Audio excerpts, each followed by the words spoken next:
Agora o próximo tópico é um tópico muito rico e muito interessante que foi adotado no Kotlin para evitar que a gente tenha crashes e erros nos nossos programas, né? Então, um crash mais famoso e mais comum que tem durante o desenvolvimento de software em geral é tentar acessar uma variável, né, uma referência de uma variável que não está apontando para objeto nenhum.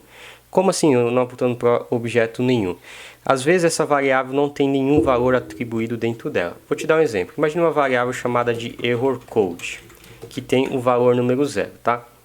Esse error code pode ser retornado, por exemplo, para um servidor, para um aplicativo, ou qualquer coisa, uma requisição web, HTTP. Só que error code igual a 0 não significa necessariamente, tá, independentemente de como você está criando o seu sistema, que é mesmo um sucesso e que não deu nenhum erro, tá? Pode ser apenas o código de o erro. O número do código do erro começa com 0. Então, isso não garante que é sucesso. Isso garante que tem algum valor ali dentro. Pode ser que seja um erro, pode ser que não.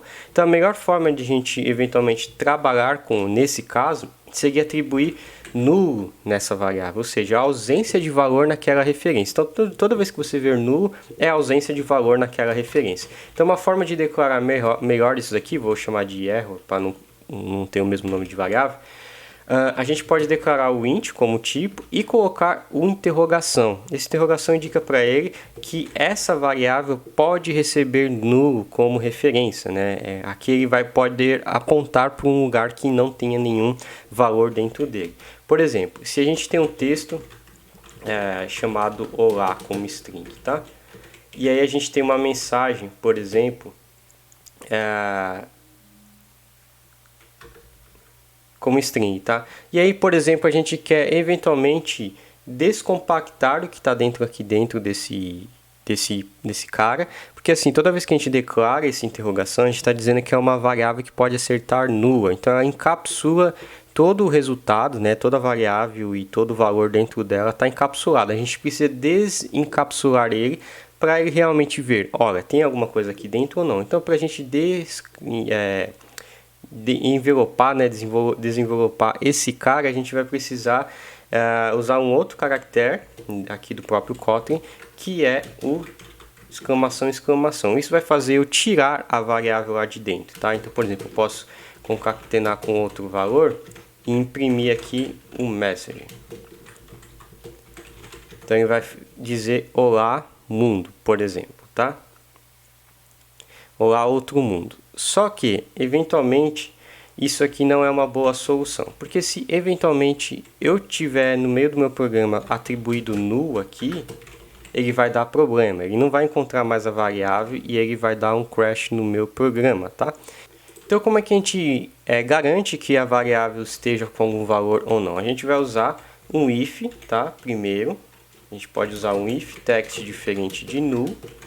E aí sim a gente vai conseguir buscar a variável e guardar, por exemplo, a mensagem que a gente tinha declarado aqui, tá? Vamos declarar uma message aqui.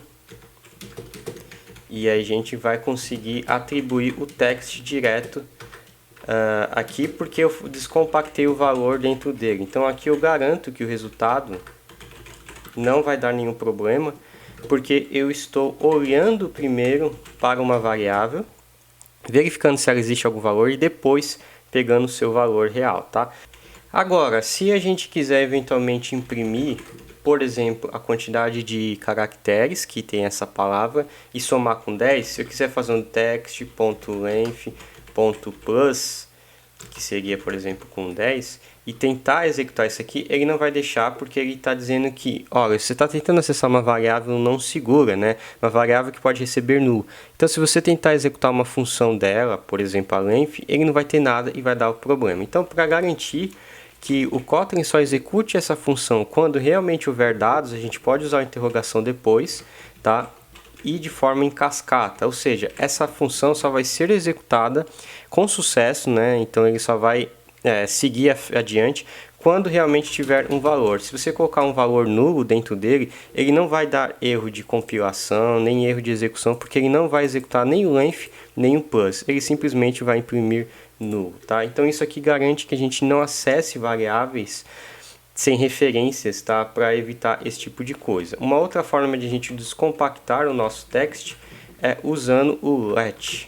Quando a gente coloca let aqui, ele descompacta esse text e a variável que está aqui dentro no it já é o próprio texto descompactado, que no caso é o olá. Então eu não preciso mais usar esse operador, porque ele já sabe, ele já conseguiu entrar dentro desse bloco de código e executar ele. Se eu passar nulo aqui, ele não vai executar esse bloco de código, porque ele não vai conseguir descompactar algum conteúdo dentro dele, porque ele não existe. Então ele nem vai entrar no meu println, tá?